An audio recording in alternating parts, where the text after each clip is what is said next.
Hi guys, magandang araw, magandang gabi sa iba. Magpiprito ako ng tinapa ngayon at gagawa ng ensaladang labanos. Guys, labanos yan?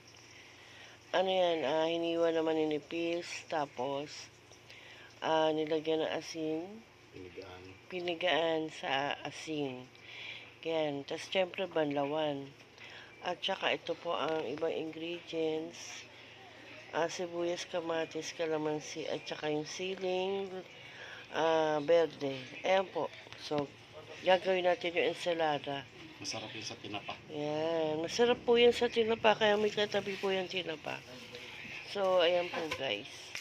Ayan guys, magpito tayo ng tinapa.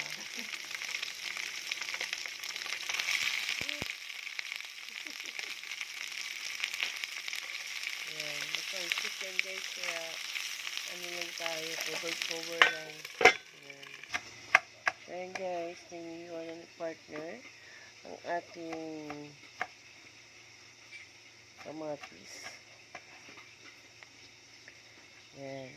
Usually kasi yung ganitong menu, hindi na halos alam ng mga kabataan, no? Yung mga yung generation. Kaya guys, masarap po talaga yung kilawing labanos.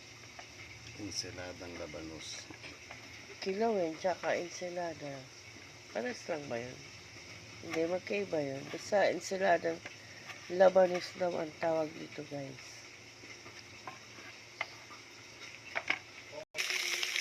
Ayan.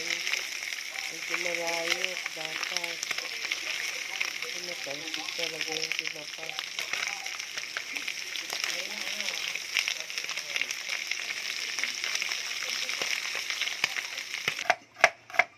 Ayan guys.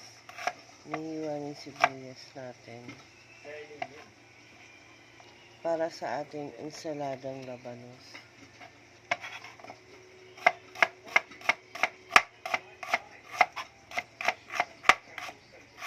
Gusto mo ba pino?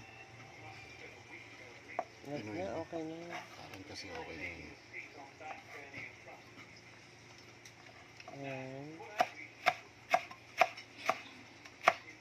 Yung ano guys, yung sili, optional lang to ha. Hindi talaga kasama sa, medyo inanghangan lang ng konti. Ayaw nyo ng sili, pero huwag nyo nang lagyan.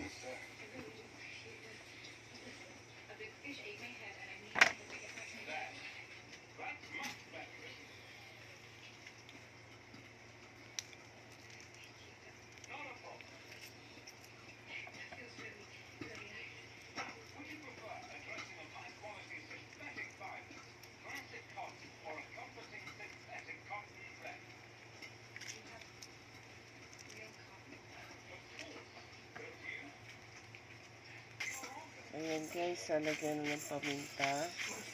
Pamintang durog. Ayan.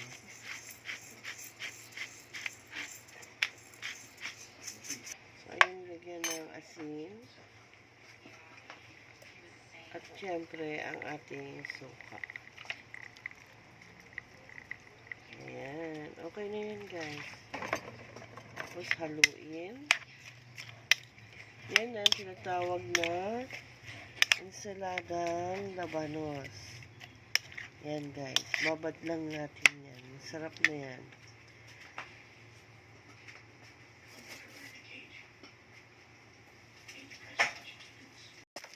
Ayan guys. Ito na yung ating tinapa. So, haluin na po.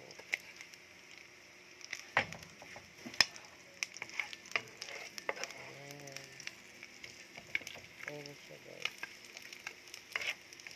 Guys, yan ang magandang partner guys. Ensaladang labanos at saka pritong tinapa. So, yun lang po ang aking short na video. So, salamat po. Please like, share guys. Thank you so much. See you next vlog. Bye.